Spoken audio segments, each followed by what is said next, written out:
children.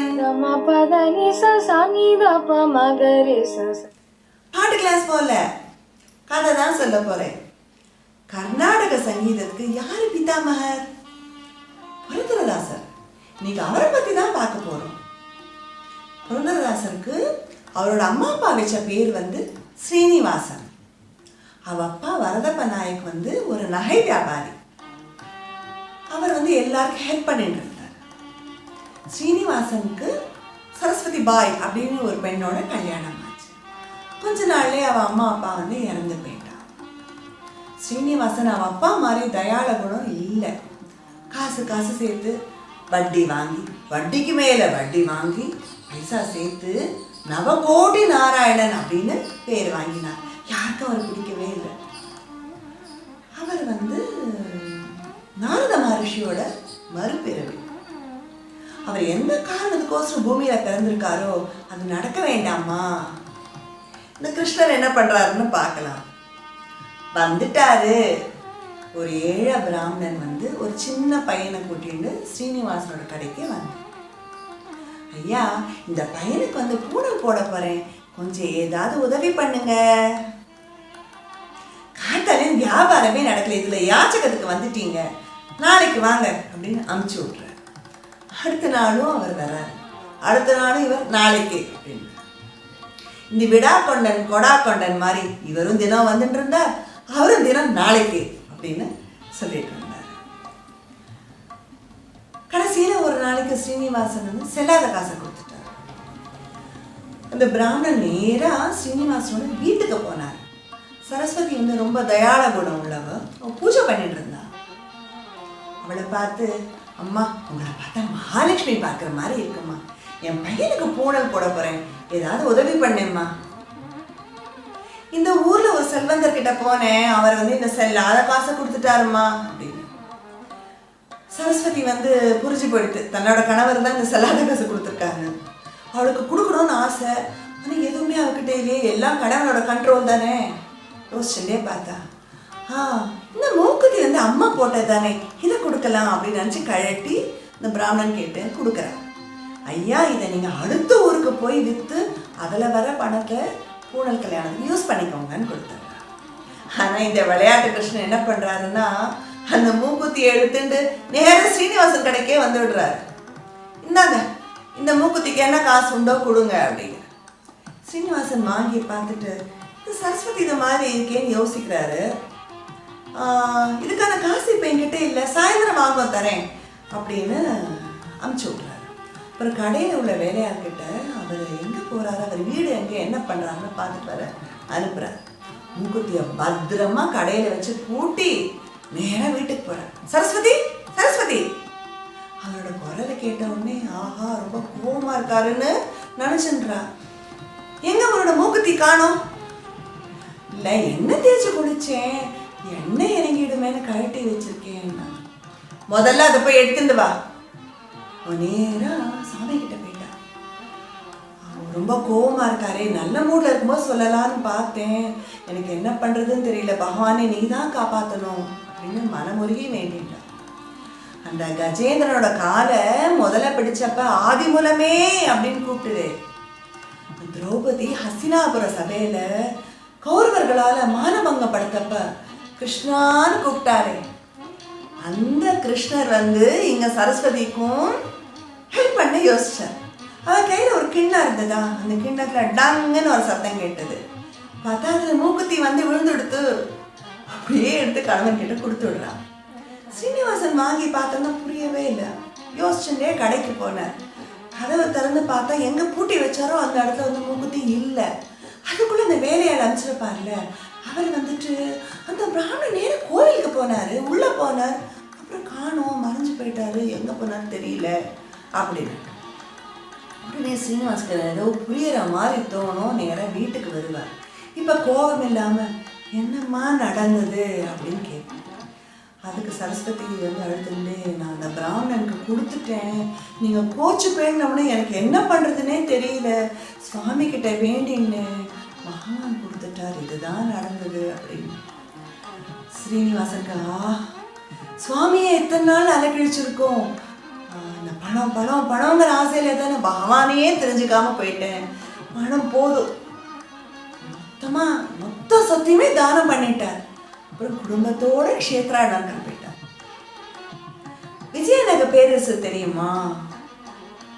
Vijayanagara சாம்ராஜ்யம் தெரியுமா? அதுக்கு யாரு பேரரசரா இருந்தார்? கிருஷ்ணதேவராயர். அவரோட குலகுருவா இருந்த வியாசராயரை சந்திச்சார். அவருக்கு சிஷ்யனார். வியாசராயர் இவருக்கு ஹரிதாச தீட்சை கொடுத்து புரந்தரதாசர் அப்படின்னு பேர் வச்சார். ஹரிதாசன், ஹரினா சுவாமி, தாசன சர்வெண்ட், அதாவது காட் சர்வெண்ட். நம்ம புரந்தரதாசர் எல்லாமே விட்டுட்டாங்க, கோவம் மட்டும் அவர் குறையல. கிருஷ்ணர் என்ன பண்றாரு பார்க்கலாம். அவர் பண்டரிபுரம் போனாரு.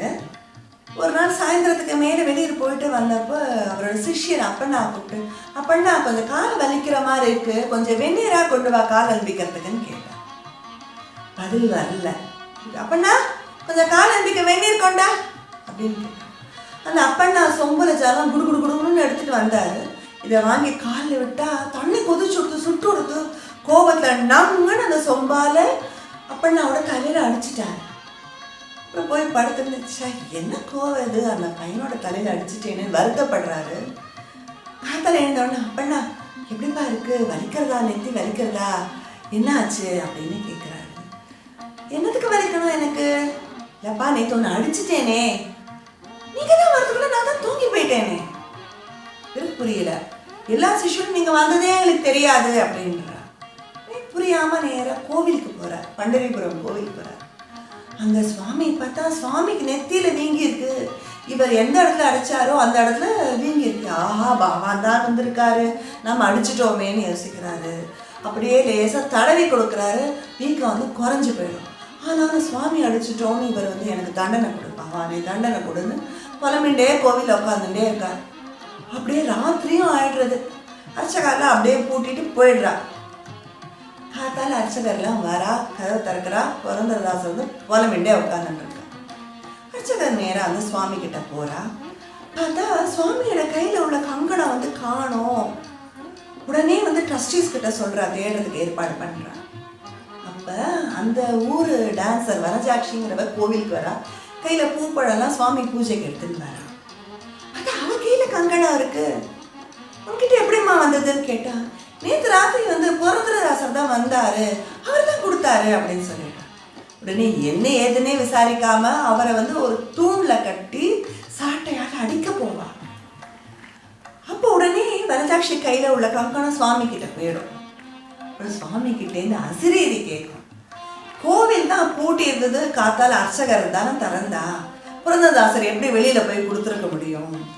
அவரை பற்றி எல்லாருக்கும் தெரியணுங்கிறதுக்கோசரம் நான் இந்த லீலை பண்ணேன் அப்படின்னு கிருஷ்ணர் எல்லாருக்கும் புரந்தரதாசரோட மகிமை தெரிஞ்சு. புரந்தரதாசர் ஒரு நாளைக்கு அப்படியே முஞ்சவிருத்தி பண்ணி ரோட்ல போயிட்டு இருந்தார். அதாவது பாடிண்டே போவா, கையில ஒரு சொம்பு வச்சுட்டு எல்லாரும் அக்ஷதை போடுவா, அரிசி போடுவா. ஒரு வீட்டு திண்ணையில ஒரு பெரியவரும் ஒரு குழந்தையும் இருந்தது. அந்த குழந்தைய அந்த பெரியவர் ரொம்ப திட்டின்னு இருந்தார். என்னன்னு கேட்டாரு. நான் ஒரு வருஷமா பாடம் சொல்லி கொடுத்துட்டு இருக்கேன், இந்த பொண்ணுக்கு பாட்டும் வரல, ராகமும் வரல. புரந்தரதாசர் அவர் எப்படி சொல்லி கொடுக்குறாரு, குழந்தை எப்படி கத்துனதுன்னு தெரிஞ்சிருந்தாரு. இப்படி சொல்லி கொடுத்தா எப்படி புரியும்னு மனசுல யோசிச்சுண்டு கர்நாடக சங்கீதம் கத்துக்கிறதுக்கு ஒரு ஃபார்மேட் பண்ணணும் அப்படின்னு யோசிச்சார். நாம ஒரு லாங்குவேஜ் கற்றுக்கணும்னாலே வச்சுக்கோங்களேன், தமிழ் ஆ இ கற்றுப்போம். அப்புறம் ஆ அம்மா ஆடு இலை, அப்புறம் சின்ன சின்ன சென்டென்ஸ், ஓன் பேர் என்ன அப்படின்னு வரும். ஸ்ட்ரெயிட்டாகவே எஸ்ஸே எழுத முடியுமா?